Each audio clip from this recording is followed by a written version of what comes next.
நான் என்னுடைய ஆபீஸ்ல இருந்து கிளம்பி வரும்போது என்னுடைய தீவிரவாதிகள் எல்லாருமே என்ன அட்டாக் பண்ணி என்ன சாகடிக்கணும்னு சொல்ற ஒரு காட்சி. அந்த காட்சிக்காக ரோட்ல நான் வரும்போது அந்த சண்டை காட்சி அமைக்கணும்.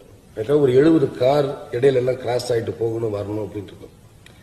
அந்த 70 காரை வச்சு டெய்லி நாங்க போய் ஷூட்டிங் ஸ்பாட்ல போய் நிற்போம். ஒரு அரை மணி நேரம் இருப்போம், திரும்ப மழை வந்துடும். இப்படி ஒரு 15 நாள். இதே மற்ற தயாரிப்பாளர்னா இல்லை வேண்டாங்க, ஒரு 5 காரை வச்சு உடனே முடிச்சிருங்க அப்படின்னு சொல்லுவாங்க.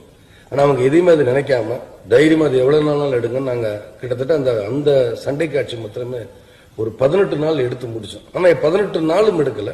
ஏன்னா 18 நாள் ஒரு அரை மணி நேரம் இல்ல 10 நிமிஷம் தான் ஷூட்டிங் நடக்கும், மழை வந்துடும். கடைசி அதை 2 நாள் மாத்திரம் மழை இல்லாம இருக்கும்போது அந்த சண்டை காட்சிகள் எங்களுக்கு தேவையானதெல்லாம் பண்ணி கொடுத்தாங்க. ஆனா இதுவரைக்கும் நான் நடித்த சண்டை காட்சியிலேயே அதிகமா ரிஸ்க் எடுத்து பண்ண ஒரே சண்டை காட்சி அந்த தான். அது மக்கள் மத்தியில பேசப்படுற ஒரு சண்டை காட்சி அமைச்சிருச்சு.